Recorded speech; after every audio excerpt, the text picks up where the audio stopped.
I'm sitting right here under my lemon tree in this tiny little backyard, and I'm telling you this story because I know too many of you have walked this same long road.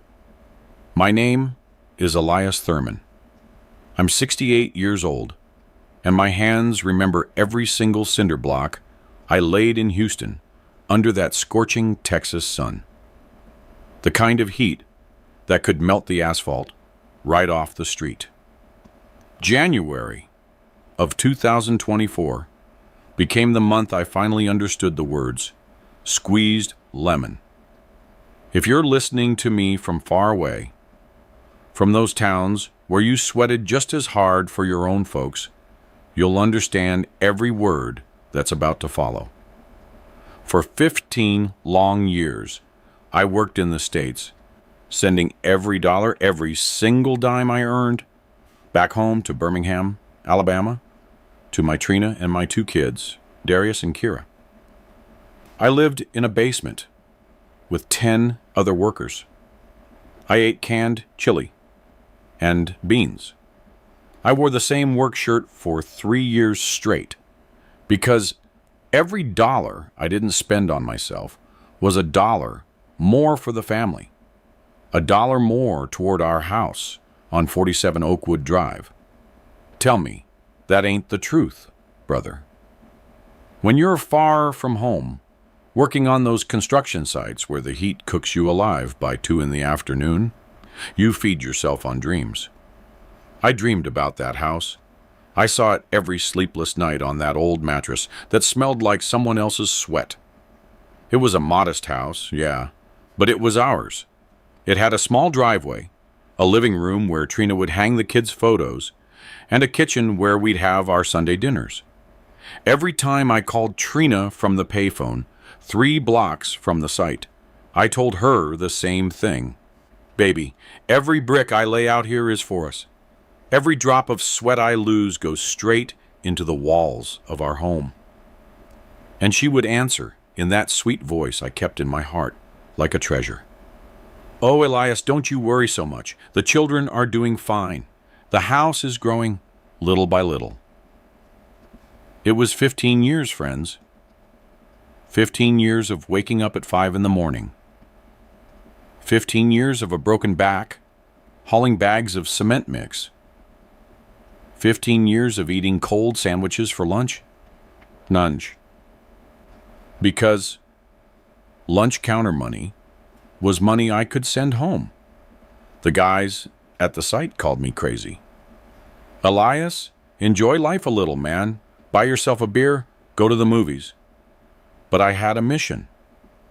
I had a family waiting for me. A house growing brick by brick thanks to my effort. On Sundays, while the others went to the sports bars or the parks, I stayed behind writing letters. Yeah, letters written by hand on that cheap paper they sold at Mr. J's corner store. I wrote to Trina, telling her all my plans. When I get back, we're going to put new tile in the bathroom. We're going to plant a garden where you can grow your flowers. The children will each have their own room. And I sent separate little notes to the kids. I promised Darius we'd build a treehouse together. I told Kira I'd buy her the pink bicycle she wanted so bad. You know what hurts the most? That through all those years, I was happy. Happy in my sacrifice. Happy in my poverty. Happy sleeping in that damp basement. Because I knew every day that passed was one day closer to coming home. Every month I sent that wire transfer was like setting another stone in the foundation of our future. When I finally came home in January of 2024, my heart was pounding like I was a young man going to see his girl. The bus dropped me off at the terminal in Birmingham, and I carried my old suitcase, the same one I had left with 15 years before, down those streets I knew by heart. They looked different now, more modern, more cars, new stores. But I only had eyes for one direction. 47 Oakwood Drive. I walked slowly down that street, savoring every step. I'm almost home, I told myself. I'm almost going to hold my Trina. I'm almost going to see how grown the children are. I had rehearsed the moment 1,000 times in my head. I'd knock on the door, Trina would rush out. She'd embrace me, crying. The children would follow right behind her. But when I got to number 47, something was wrong. The house looked different. It had a new fence, fancy, painted black. The windows had curtains I didn't recognize. Those expensive, shining fabrics. In the driveway, there were 2 cars that weren't ours. A blue sedan and a white SUV, both brand new. The yard had plants I hadn't planted. I stood on the sidewalk like a fool with my suitcase in my hand, thinking maybe I had the wrong address. But no. The number 47 was drilled right into the wall. Mr. J's corner store was still on the corner. It was my house, but it didn't feel like my home anymore. Then Mr. Sterling came out of the house next door. Mr. Sterling had been our neighbor since we bought the lot. A good man who always had time to talk on the sidewalk. He saw me, and his face changed. The smile vanished, and his eyes got sad. "Elias," he said, walking slowly toward me, like someone walking up to offer condolences to a grieving relative. "Son, when did you get in?" "Just now, Mr. Sterling," I answered, still hoping everything was just a misunderstanding. "I came to see Trina and the kids. Are they inside?" Mr. Sterling looked at me with pity that chilled my blood.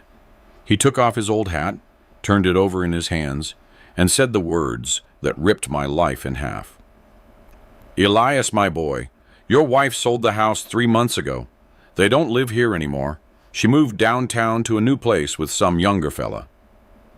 The world tilted under my feet. My suitcase dropped from my hands and burst open right there on the sidewalk, spilling my old clothes onto the ground. "She sold the house?" I asked, though my voice sounded like it belonged to another man. "This is my house, Mr. Sterling. I paid for it. I worked 15 years for this house." "Yes, my son, I know," Mr. Sterling said, helping me pick up my clothes. "We all know you worked like a dog for this place, but she said she needed the money, that times were hard, and well, the house was in her name." That's when I understood the first part of what was waiting for me.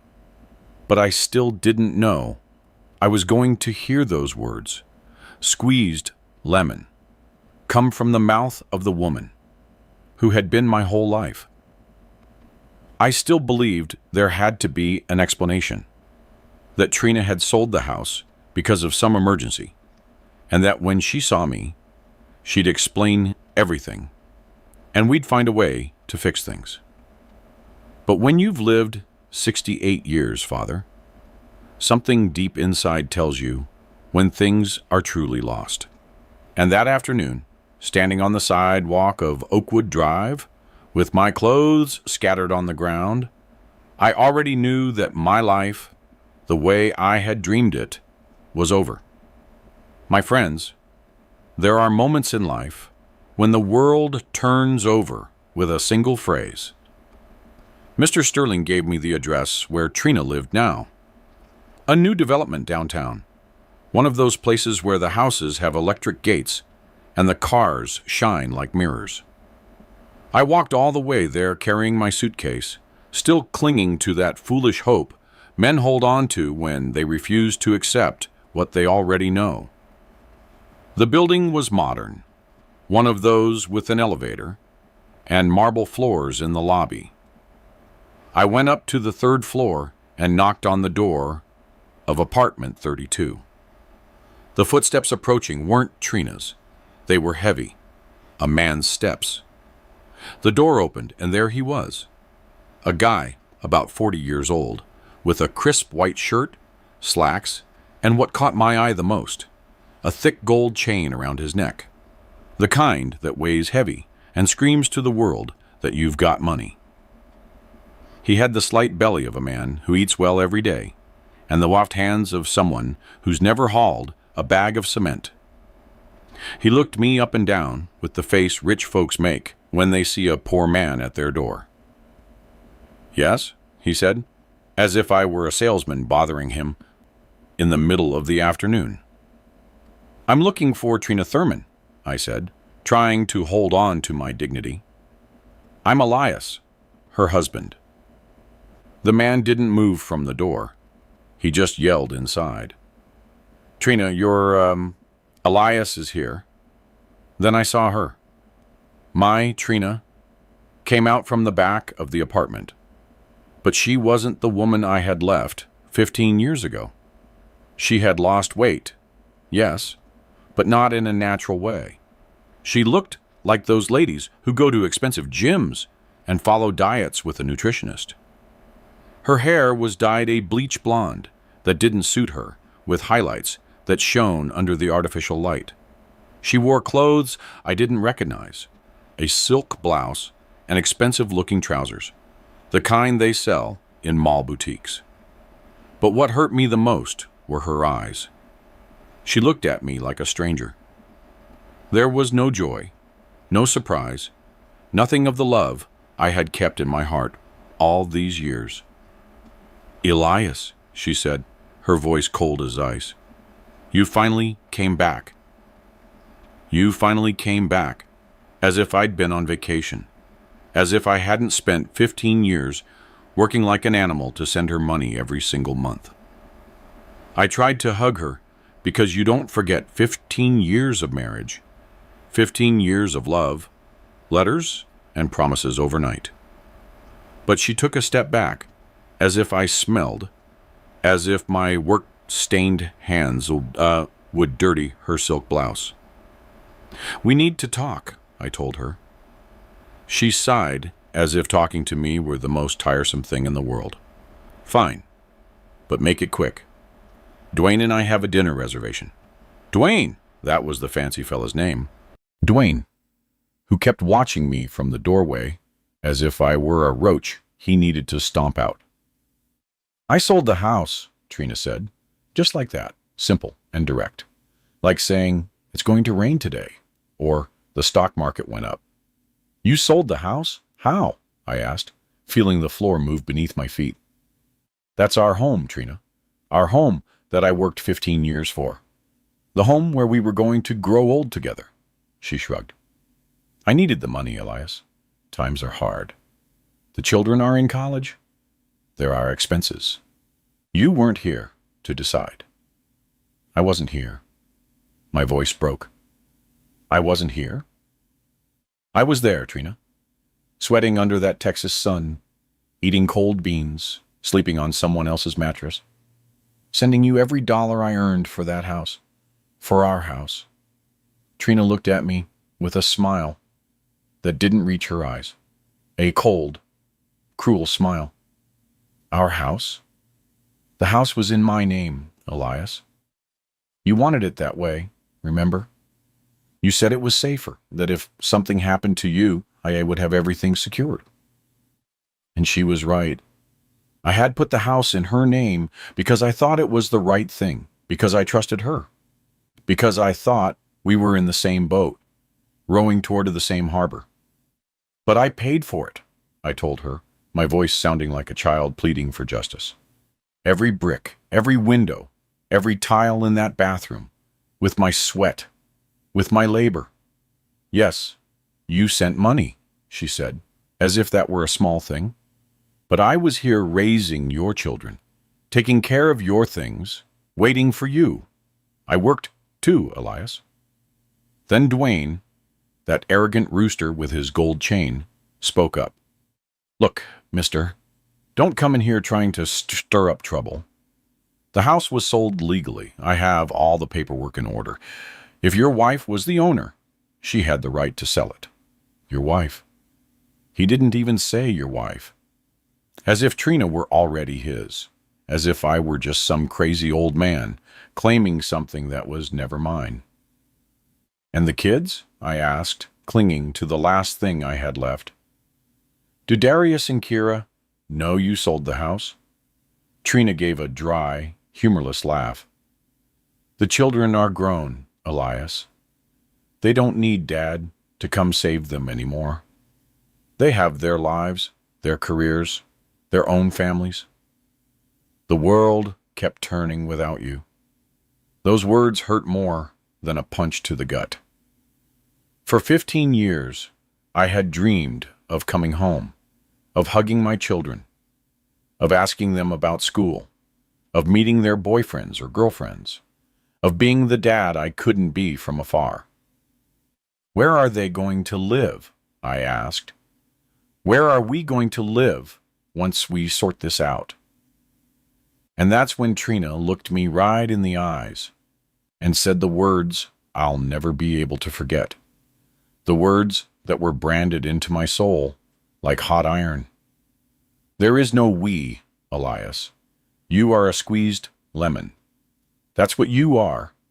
We've already taken all the juice you had inside, and now there's nothing left but the useless rind, and rinds get thrown in the trash." I was speechless. 15 years of letters calling her my love. 15 years of promises, of shared dreams, of plans for when I returned.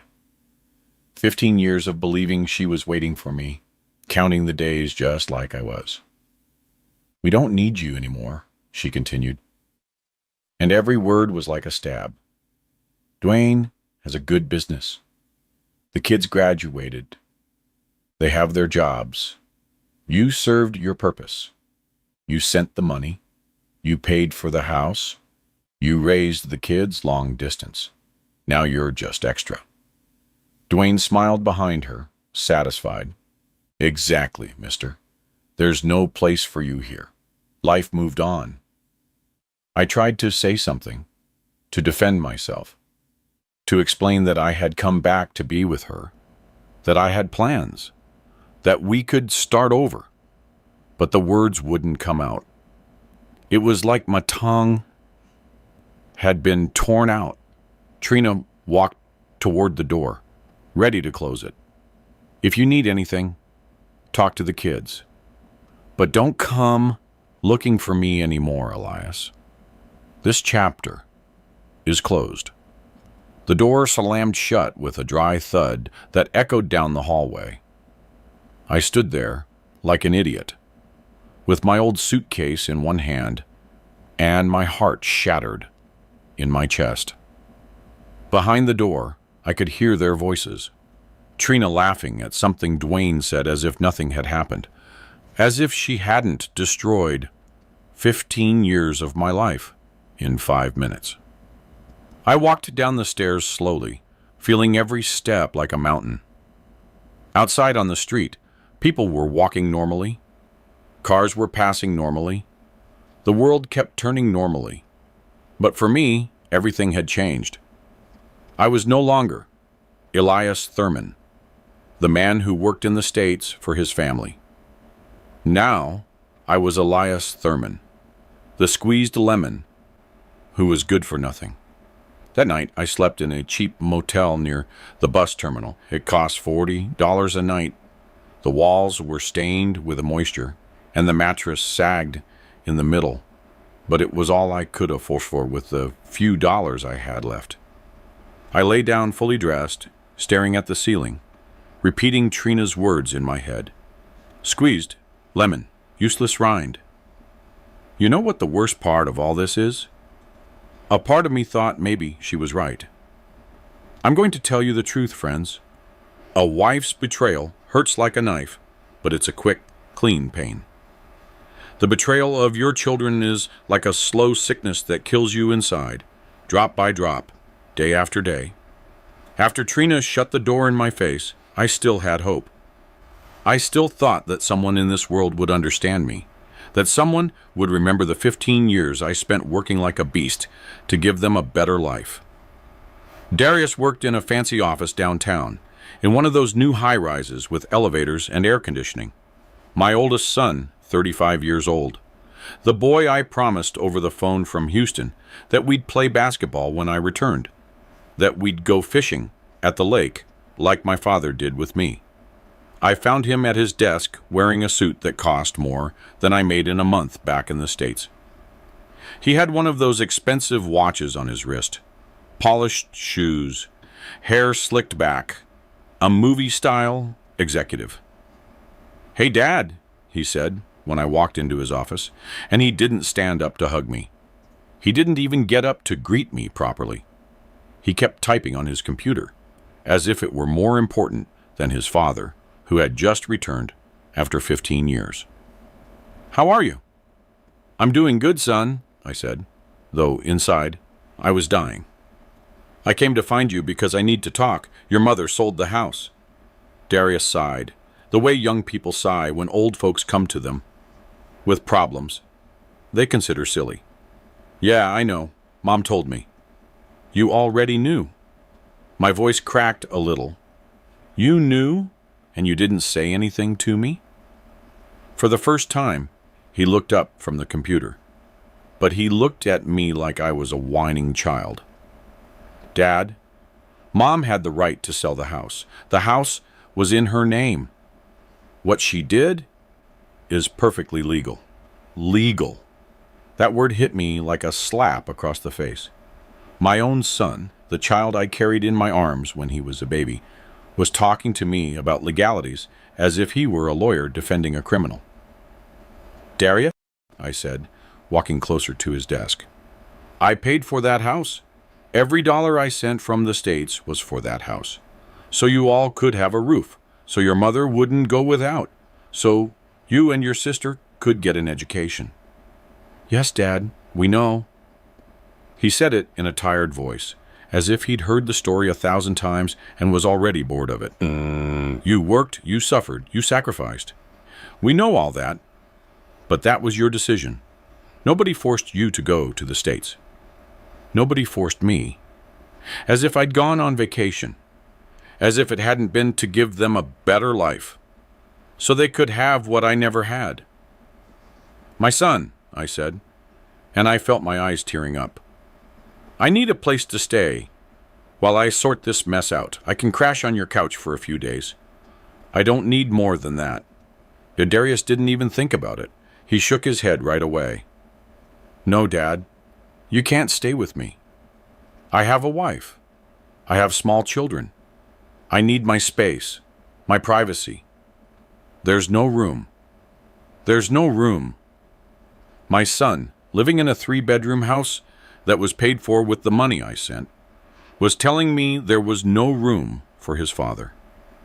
This same son whose first bicycle I bought by working double shifts in Houston, the one I sent money to for his graduation, for his wedding, for the down payment on his own home. "I understand," I said, though I understood nothing. "And do you know where I can find Kira?" "She's teaching at Northwood High School," he said, turning back to his computer. "But Dad, I recommend you don't make drama out of this house thing. Things are what they are. Too much time has passed." I walked out of that office, feeling like I had just spoken to a stranger. That wasn't my Darius, the boy who cried when I left, the one who promised me on the phone that he'd be good, that he'd take care of his mother and little sister. This was another man, a man who wore a tie and talked about legalities and had no room in his house for his father.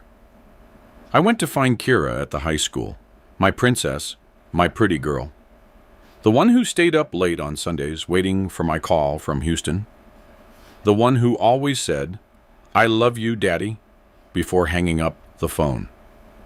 I arrived during the lunch break and asked for Ms. Kira Thurman.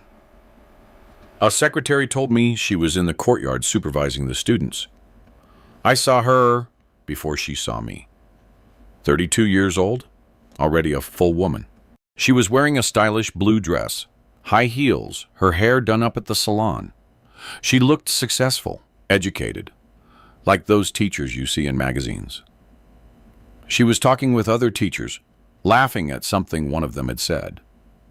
For a moment, I just stood there, watching her, remembering when she was 5, and asked me to bring her a doll from the States.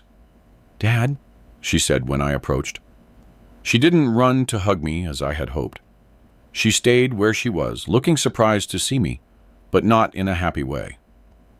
"Hello, my princess," I said, and I tried to hug her, but she gave me a quick, formal embrace, the kind you give when you don't want to, but manners force you to. "When did you get in?" she asked, looking at the other teachers as if apologizing for the interruption. "2 days ago. I came to see the family, to finally be with you all." Kira sighed, that same tired sigh Darius had given. "Dad, I need to talk to you, but not here. The teachers are watching. Can you wait for me in the parking lot? I'll be off in an hour." I waited for an hour under the sun, sitting on a park bench across from the school, watching the kids play, remembering when Darius and Kira were that age. When I dreamed of coming back, to take them to the park, to push them on the swings, to buy them candy and ice cream like normal dads do. When Kira came out, she got into a car I didn't recognize, a brand new white Nissan with fancy rims and tinted windows. She drove up to where I was and rolled down the window. "Get in, Dad. Let's talk." We went to one of those modern coffee shops that sell expensive cappuccinos and French pastries. Kira ordered a latte. I ordered a black coffee because it was the cheapest thing in the menu. She looked uncomfortable, fiddling with her phone, looking everywhere, but at me. "Dad," she said, "look, I know what happened with the house. Mom told me you went to see her." "Kira, my girl," I said, trying to regain some of the connection we had when she was little, "I need you to help me understand what happened. How could your mother sell the house? That house was for you all, for the whole family." Kira shook her head as if I were a child who didn't understand the basics of life. "Dad, we're not kids anymore. We're in our 30s. Mom had the right to start her life over.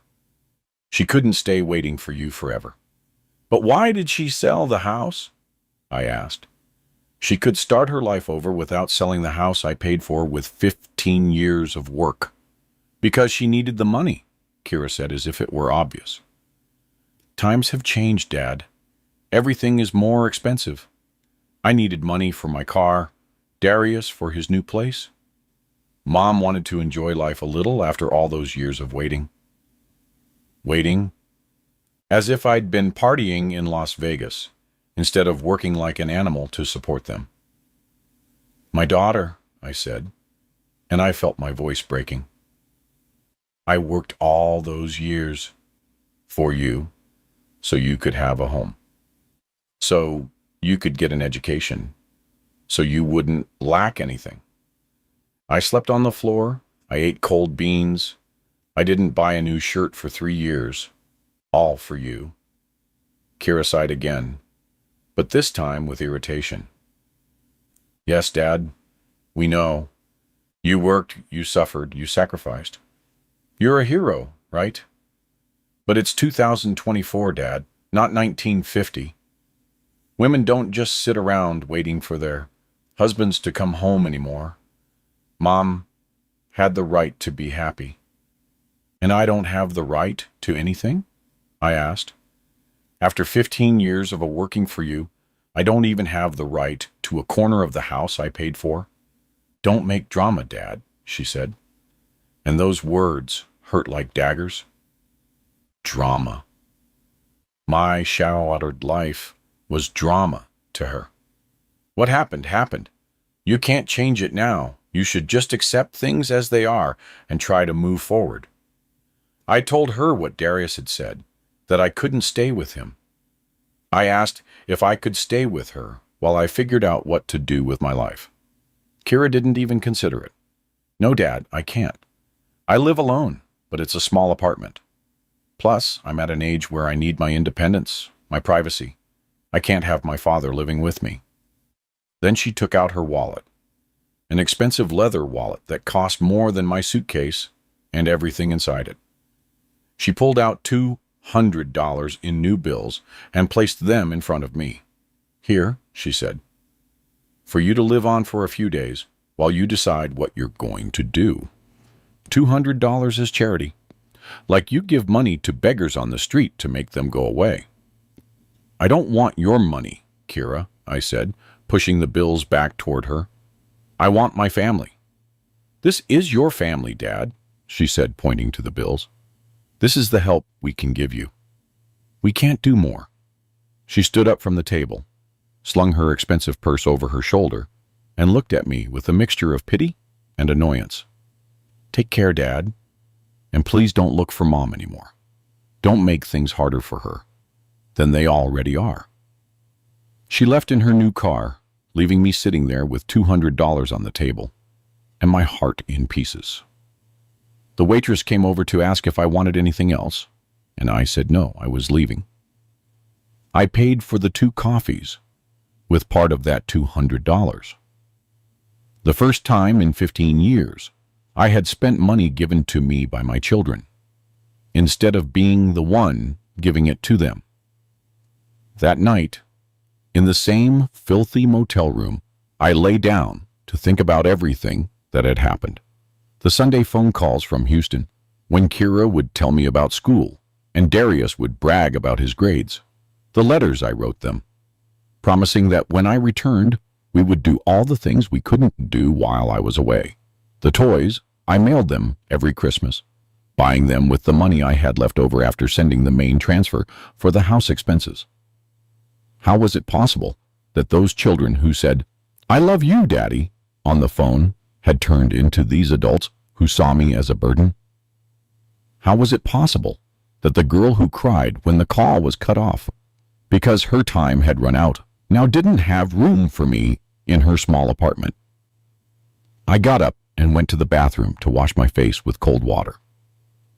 In the mirror, I saw an old man with wrinkles I didn't have when I left, with gray hair, with hands calloused and cracked from cement and sun. I saw a man who had given the best years of his life, believing he was building something for his family, and who now realized the only thing he had built was his own solitude.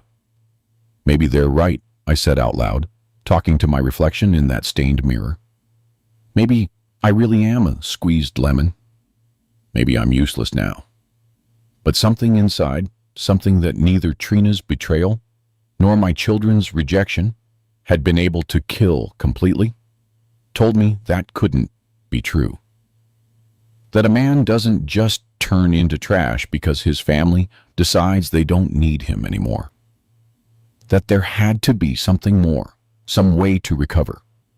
Not the lost love, because that was gone forever, but my dignity. That night, I couldn't sleep. I stayed awake until dawn, listening to the city noises, thinking about everything I had lost and wondering if there was still something worth fighting for. But you know what, friends? Sometimes God sends signs to those who are ready to see them. On the third day, in that miserable little room, with the yellow-stained ceiling and the smell of mildew that seeped into my bones, I decided to do something I hadn't done since I arrived. Really check my old duffel bag. That canvas bag that had been with me for 15 years, smelling of sweat and nostalgia, holding not just my clothes, but all the memories of my life in Houston. Inside, in the back pocket I hardly ever used, was a yellowed plastic folder. A folder I had saved religiously all these years, without realizing that one day it would save my life. Inside were all the receipts for the money transfers I had sent back to Alabama for 15 years. Every piece of paper, every stub, every MoneyGram receipt, with my name clearly printed. Elias Thurman sends money to Trina Thurman for house expenses. But that wasn't all. At the bottom of the folder, folded so many times it was tearing at the corners, was a piece of paper that made my hands tremble when I saw it. It was a letter I had sent Trina in 2009 when we were looking at lots to buy the house A letter written in my own hand where I told her, "My love, I found the perfect lot on Oakwood Drive. It's for us, for our family. Every dollar I send is for that house that will be our home when I get back." And clipped to that letter was a copy of the preliminary contract we had signed with the lot seller, a paper that clearly stated, "The house will be built with funds sent by Mr. Elias Thurman from the United States for the Thurman family estate." It wasn't a complete legal document, but it was proof. It was the truth, written on paper. I sat on that sagging bed, with those papers trembling in my hands, feeling like I could take a full breath for the first time in days. I wasn't crazy.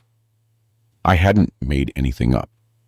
I had paid for that house, dollar by dollar, drop of sweat by drop of sweat.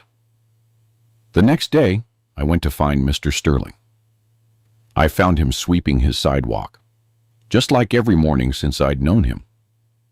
When he saw me arrive with my folder of papers, he knew immediately that something had changed in me. "Mr. Sterling," I said, "I need you to recommend a lawyer. A good one. A one who isn't afraid to fight for what's right." Mr. Sterling leaned on his broom and looked at me with those wise eyes men get when they've lived a lot. "Look, Elias, I know a young man who has his office nearby. His name is Miles Carrington. He's an attorney. I watched him grow up from a boy. He's the son of Mr. Carson, the mill worker who went north to work when Miles was little." "Does he charge a lot?" I asked, because I knew I wouldn't get far with the $200 my children had given me. "I don't know that, my son, but he's a good kid. He went to college on scholarships. He graduated with honors. They say he's one of the few lawyers who still believes in real justice, not just money." Mr. Sterling gave me the address, a small two-story building on Moore Street, painted white, with a discreet plaque that read Addie Miles Carrington, Civil and Family Law. I went up the stairs slowly, feeling every step bring me closer either to salvation or to another, bigger disappointment. The secretary was a young woman who greeted me kindly. "How can we help you?" she asked without looking at me with the contempt I had grown used to seeing in people's eyes when they saw my old clothes and calloused hands. "I need to speak with the attorney," I said. "It's about a house problem. I'm Elias Thurman." She asked me to wait. The office was small but clean, with organized books on the shelves and a cross on the wall. It wasn't one of those fancy law firms with marble floors where lawyers charge you just to breathe their air, but a place where you could tell honest people worked. 10 minutes later, he came out. Attorney Miles Carrington, 38 years old, tall, thin, with intelligent eyes, and the confident but humble way of moving that self-assured men have. He was dressed simply, black slacks, a white shirt, a blue tie, but everything looked clean and well kept. "Mr. Thurman," he said, shaking my hand firmly. "It's a pleasure. Please, come in, let's talk." His office was small, but tidy. I sat across from his desk, which had a photo of a young woman with 2 children. His family, I assumed. In the wall were his diplomas and a graduation photo with an older woman who had his same eyes. His mother, probably. "Tell me what's going on," he said, pulling out a notebook and a pen. I told him the whole story from the beginning. The 15 years in Houston, the money I sent every month, the house built dollar by dollar with my labor, the return, and the surprise that Trina had sold everything. I told him about the words, squeezed lemon, my children's rejection, the nights in the cheap motel, feeling like my life had amounted to nothing. Miles listened without interrupting. Occasionally, he would jot something down in his notebook, but most of the time, he just looked me right in the eyes, nodding, as if he understood every word, every pain, every betrayal I was telling him.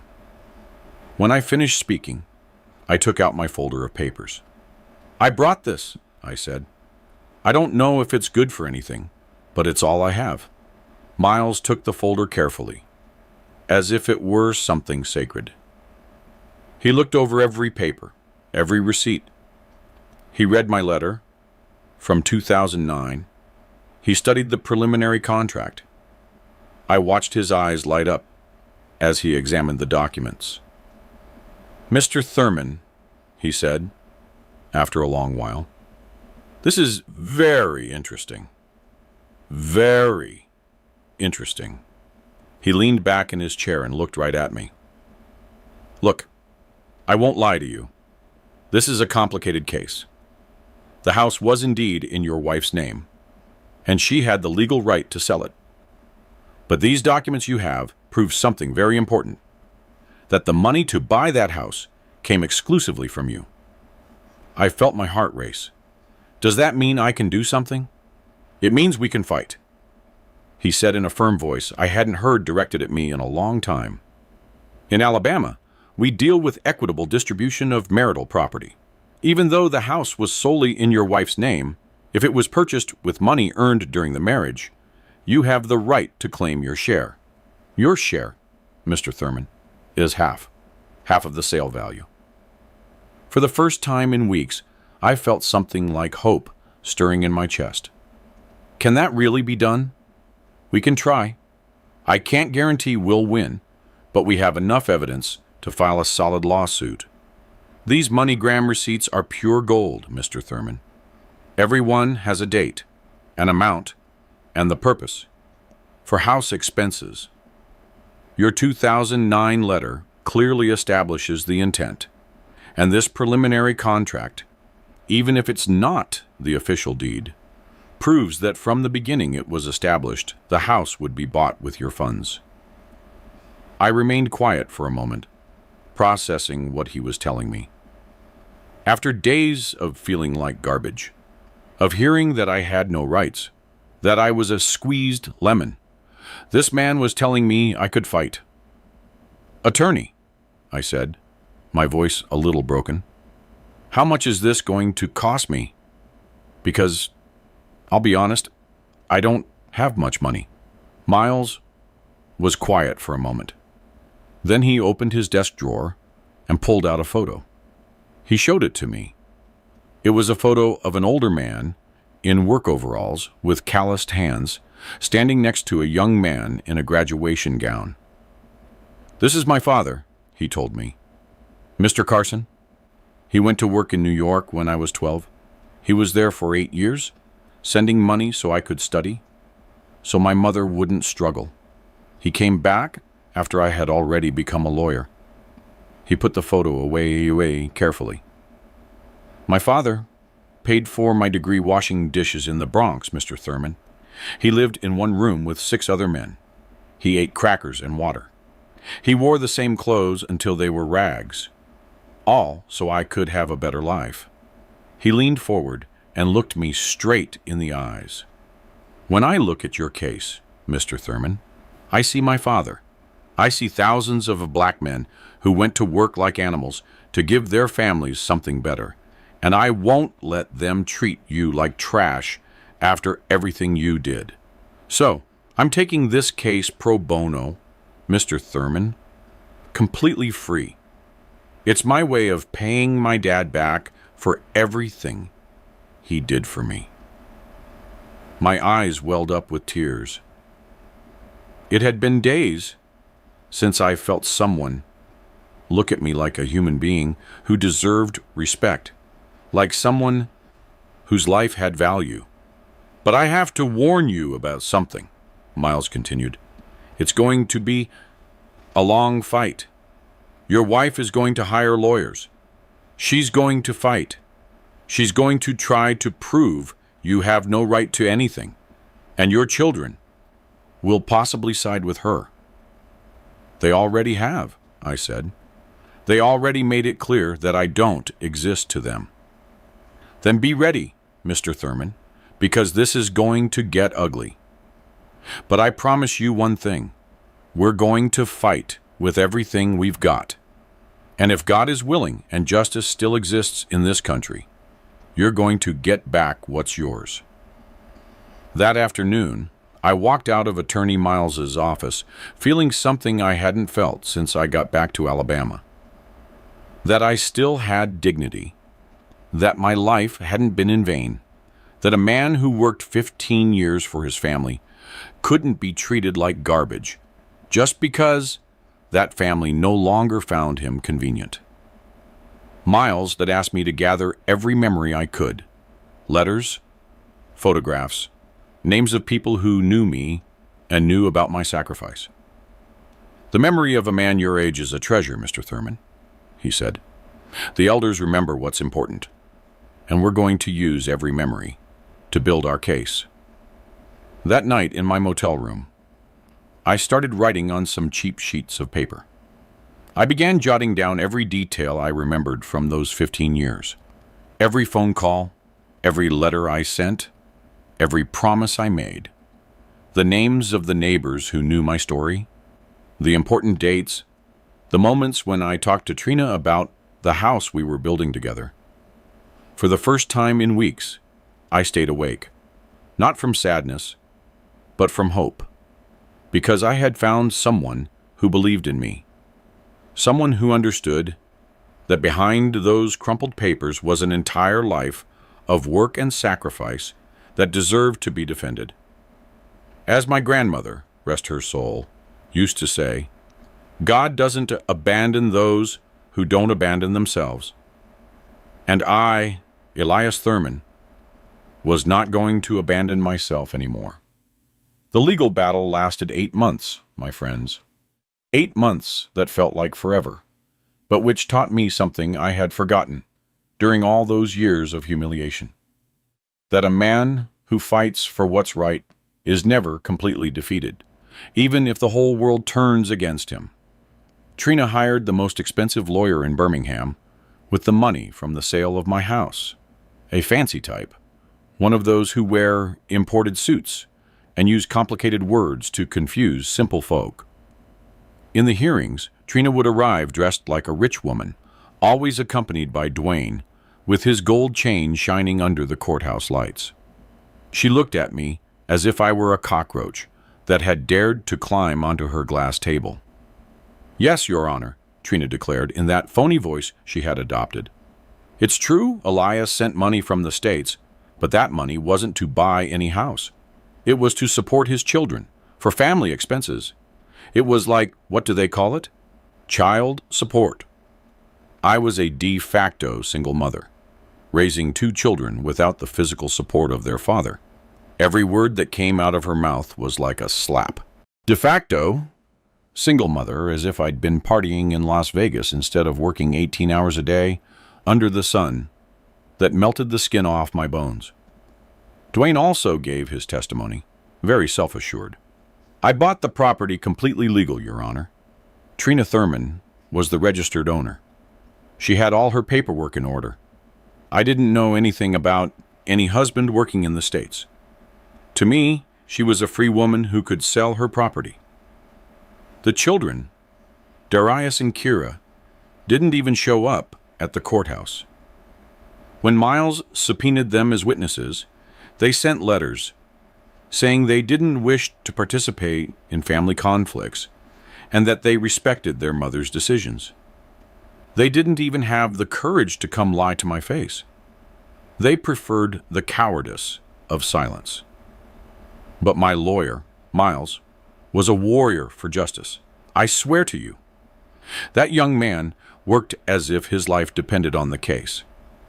He found a Mr. J, the owner of the corner store, who perfectly remembered when I called from Houston and yelled to Trina from the payphone, "My love, I already wired the money for the materials. Tell the builder he can start on the foundation." He tracked down Ms. Carmen, the neighbor who lived next door to our house, who testified, "I saw the money transfers arrive every month. Trina always said, Raphael's money for the house just got here." The whole neighborhood knew that house was being paid for by her husband from the other side. Miles presented all my letters as evidence. Those letters I wrote on Sundays, in my miserable Houston room with a cheap pen and notebook paper, pouring my heart out in every line. My love, every brick laid in that house will be like a piece of my soul returning home. That will be our house, where we'll grow old together, where the grandkids will come to visit. Trina's lawyer tried to discredit everything. He said the letters were sentimental expressions with no legal value, that the witnesses were simple people confusing the facts, that the MoneyGram receipts didn't specify the money was exclusively for the purchase of property. But Miles had a trump card that even I didn't know was so important.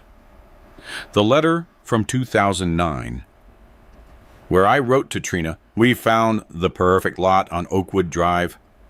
With your savings from your sewing work and the money I send, we'll be able to make the down payment. This house will be our family estate, my love. The only thing we'll leave our children." "Do you see, Your Honor?" Miles said, holding up the letter like the Bible. "It's crystal clear right here. Mr. Thurman speaks of our family estate, not a gift or child support. He speaks of a joint investment for the future of the Thurman family." The hearings turned into a war of attrition. Trina and her lawyer presented technical arguments. They talked about registered title and presumption of ownership. They tried to paint me as an irresponsible man who had abandoned his family and was now returning to claim what had never been his. I sat in that cold courtroom with my cheap suit that I had bought at the market, the only suit I'd ever owned, listening to them turn 15 years of sacrifice into a story of abandonment and selfishness. Some nights I went back to my motel room and cried from rage, feeling that no matter how much proof we had, Trina's money and influence were going to win. But Miles never lost faith. "Justice sometimes takes time, Mr. Thurman, but it always arrives in the end, and we have the truth on our side." The decisive moment came in August of 2024. Miles had subpoenaed Mr. Rodriguez, the builder who had constructed the house, as a witness. A 60-year-old man with hands marked by cement and lime. He came to the courthouse in his Sunday best, hat in hand. "Your Honor," Mr. Rodriguez said, with that honesty true working men have, "I built that house brick by brick, and every month, when Mr. Thurman's money came, Mrs. Thurman would tell me, 'My husband's transfer is here. We can keep building.' I never heard it was money for anything other than the house." Trina's lawyer tried to confuse him with technical questions, but Mr. Rodriguez answered with the wisdom of a man who has lived a lot. "Look, attorney, I don't know laws, but I know houses, and that house was built with Mr. Thurman's sweat, even though he was far away. On September 15th, 2024, Mexican Independence Day, and what a perfect date for my own independence, the judge called all parties to deliver the sentence. I woke up early that day, bathed carefully, put on my cheap suit and my only tie. Miles picked me up at the motel, and we walked to the courthouse together. "Nervous, Mr. Thurman?" he asked. "No, my son," I answered. "We've already done everything we could do. Now it's in the hands of God and justice." The room was full. Trina arrived with her expensive lawyer. Dwayne walked behind her like a lapdog. They sat on the other side without looking at me once. I sat next to Miles, feeling that for the first time in months, I had someone on my side who truly believed in me. The judge entered, an older man with gray hair who looked serious but fair. We all stood until he sat down. Then he began to read his ruling in a clear, firm voice. Having analyzed all the evidence presented by both parties, this court rules as follows. It is true that the house located at 47 Oakwood Drive was registered in the name of Mrs. Trina Thurman. However, the evidence convincingly demonstrates that the funds for the acquisition of said property came exclusively from the work of Mr. Elias Thurman in the United States. I felt my heart ready to burst from my chest. Trina turned pale. Her lawyer frantically took notes. The MoneyGram receipts, the letters sent by the plaintiff, and the testimonies of the witnesses clearly establish that there was a joint family project for the construction of a home that would serve as the family estate for the Thurman family. The fact that the property was registered solely in the wife's name does not invalidate Mr. Thurman's right to claim his share in an asset acquired during the marriage with his resources. The judge paused, took off his glasses, cleaned them slowly, and continued reading. Therefore, this court resolves the right of Mr. Elias Thurman to claim 50% of the sold property's value. It is hereby recognized. Mrs. Trina Thurman is ordered to pay the plaintiff the amount of $170,000, corresponding to half the sale value of the house located at 47 Oakwood Drive. The judge's gavel sounded like thunder. Miles hugged me. I sat there, unable to believe what I had heard. After months of humiliation, after being treated like garbage, after hearing I was a squeezed lemon, justice had proved me right. Trina left the courthouse without saying a word, followed by her lawyer, who muttered something about appealing the decision. Dwayne looked furious, as if his new toys had been stolen.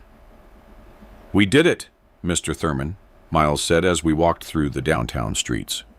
"We did it." But I didn't feel like celebrating. I hadn't won out of revenge or greed. I had won something more important. I had recovered my dignity. I had proven that the life of a man who works honestly has value, that it can't be discarded like trash just because it's no longer convenient. With part of that money, I bought a small house on the outskirts of Birmingham. It's not much. 2 bedrooms, a living room, a simple kitchen, and a backyard big enough for a small garden, but it's mine, paid for with the justice life owed me. The first thing I did was plant a lemon tree in the yard, a young tree full of life that will bear fruit for many years. Every time I see it, I remember Trina's words, squeezed lemon, and I smile because this lemon still has plenty of juice inside.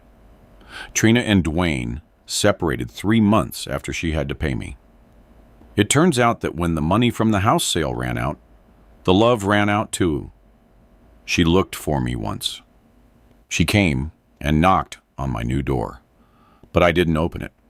I saw her through the window, standing on my sidewalk in her expensive clothes, but looking haggard, as if life had beaten her down.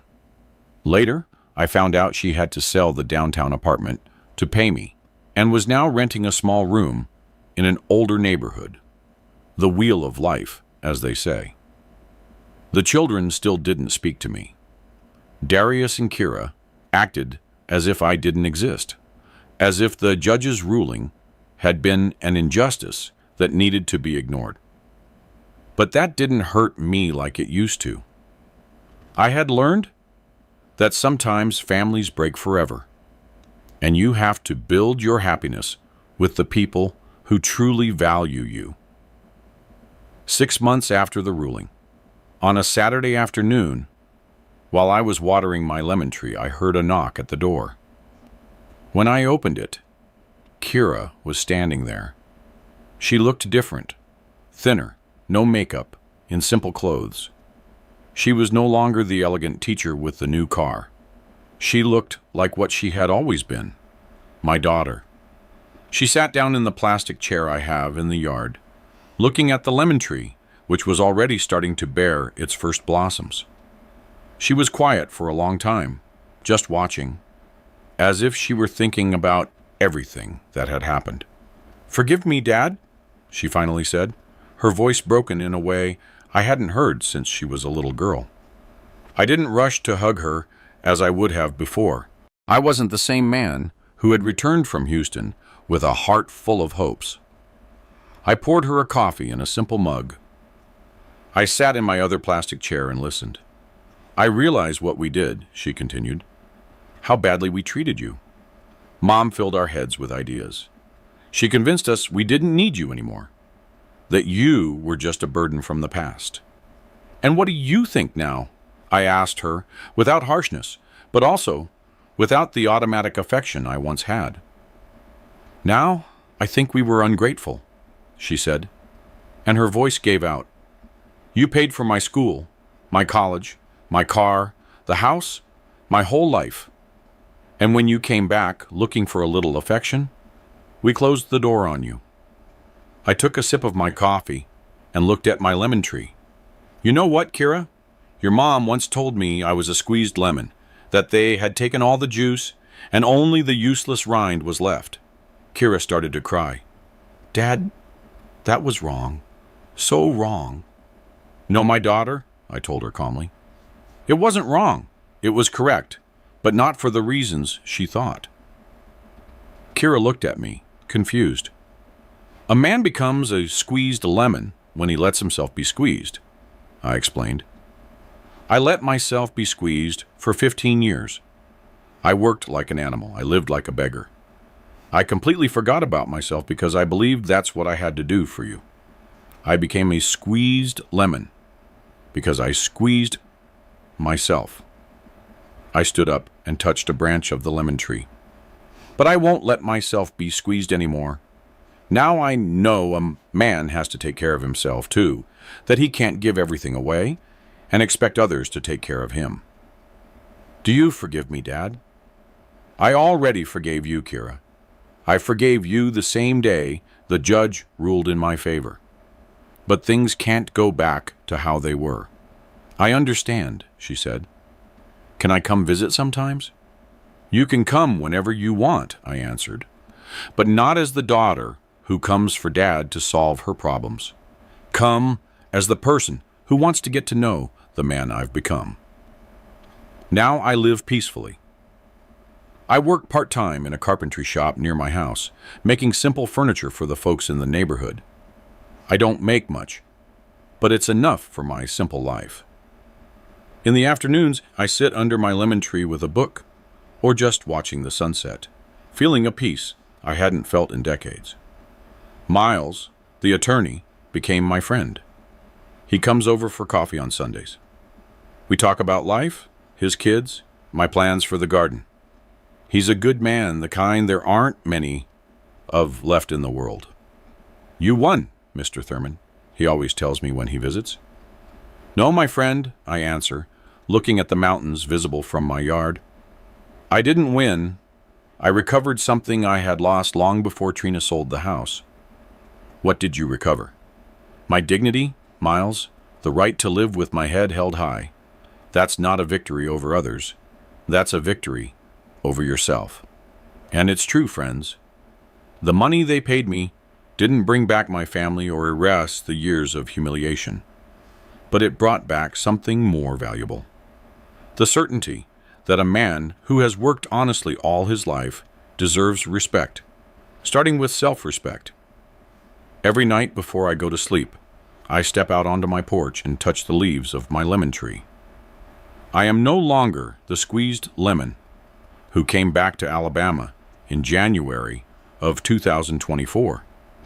Now I am Elias Thurman, a 68-year-old man who learned that your dignity can't be taken from you by others. You can only lose it yourself. And I'm never going to lose it again. Did you like my story? And which city are you listening from? Let's meet in the comments. If you liked the story, you can support me by sending a super thanks so I can keep bringing more stories like this. Thank you so much for your sweet support. I'm looking forward to your comments on the story. On the screen, you can see 2 new life stories that I highly recommend. There's so much more on my channel. Don't forget to subscribe. See you in the next life story. With love and respect,